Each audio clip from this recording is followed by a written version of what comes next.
আমি মোহামেডান ক্লাবের কাউন্সিলর। আমি এই যে আসন্ন নির্বাচনে অংশগ্রহণ করার জন্য আমি আমার মনোনয়ন দাখিল করেছি। যে ৭৬টা ক্লাব নিয়ে নির্বাচন হবে, আমি সবার কাছে আপনাদের মাধ্যমে অনুরোধ জানাবো যে আমাকে যদি আমার নমিনেশন টিকে যায় নির্বাচন কমিশন কর্তৃক, আমি সবার কাছে ভোটের আবেদন জানাবো। 5+ স্টার রেটিং প্রাপ্ত দেশের সর্বোচ্চ বিদ্যুৎ সাশ্রয়ী ওয়ালটন এসি স্মার্ট কমফোর্ট এখন নেক্সট লেভেলে। একজন সংগঠক হিসাবে নির্বাচনটাকে সুষ্ঠু হবে, এটা কি আশা করছেন?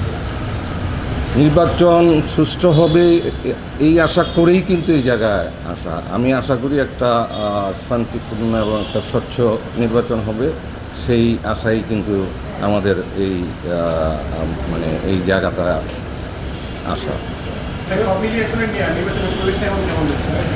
এই পর্যন্ত তো সবই ঠিক আছে। আমরা সকালবেলা আমরা ওই নমিনেশন উইথড্র করেছি, মানে উত্তোলন করেছি, এখন জমা দিলাম। পরিবেশ খুবই ভালো মনে হচ্ছে।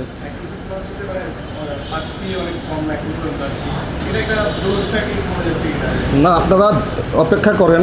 আজকে পর্যন্ত এখনও পর্যন্ত আমি তো দেখলাম যে প্রায় 20 জনের মতো নমিনেশন জমাই দিয়েছেন, আর অনেকেই এখনও পর্যন্ত নিচ্ছেন।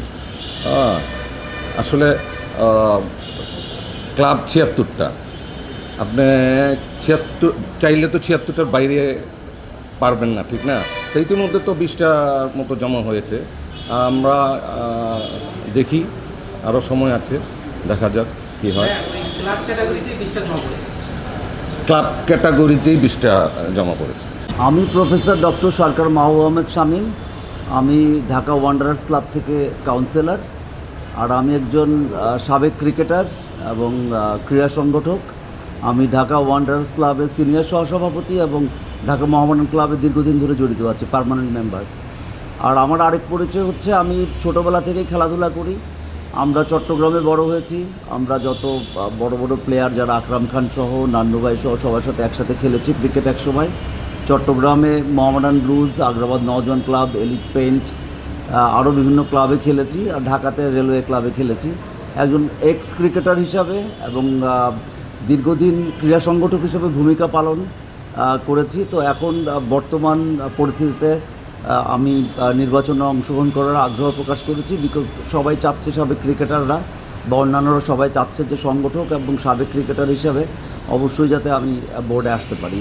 এই জন্য আমরা সকলের সহযোগিতা এবং দোয়া প্রার্থনা করছি। ধন্যবাদ। ক্লাব ক্যাটাগরিতে আমরা যতটুকু জানতে পেরেছি, এখন পর্যন্ত 20টা মনোনয়ন আর কি করেছে। তো এখান থেকে তো আসবে 12 জন। তো লড়াইটা কি হাড্ডাহাড্ডি হচ্ছে, কি মনে হচ্ছে? লড়াই তো হাড্ডাহাড্ডি হোক আর যে হোক, লড়াই হতে হবে। আমরা চাই যে সবসময় যা ভালো সংগঠক, এক্স ক্রিকেটার, ক্রিকেট বোঝে এবং যারা ক্রিকেট সংশ্লিষ্ট, তারা যাতে বোর্ডে আসতে পারে। এবং বোর্ডে আসাটা তো ব্যাপার না, বোর্ডটা রিপ্রেজেন্ট করে পুরো বাংলাদেশকে বহির্বিশ্বে। তো আমি মনে করি কোয়ালিটিফুল লোকজন ইলেকশনের মাধ্যমে বেরিয়ে আসবে এবং সবসময় নির্বাচিত লোকজনের অনেক বেশি থাকে, মানুষের আস্থা এবং সবার আস্থা অনেক বেশি থাকে। খুবই সুন্দর পরিবেশ, মোটামুটি উৎসবমুখর পরিবেশ। আমরা যতটা ভেবেছি তার চেয়ে অনেক বেশি প্রতিদ্বন্দ্বিপূর্ণ এবং ভালো ভালো লোকজন এসছেন সবাই। এবং ম্যাক্সিমাম যারা আসছেন তারা ইয়াং এবং তারা অত্যন্ত উচ্চশিক্ষিত এবং তারা ইনশাআল্লাহ ক্রিকেটকে নতুন মর্যাদায় এবং নতুন উচ্চতা দাঁড় করাবেন, সেটা আমরা আশা রাখি।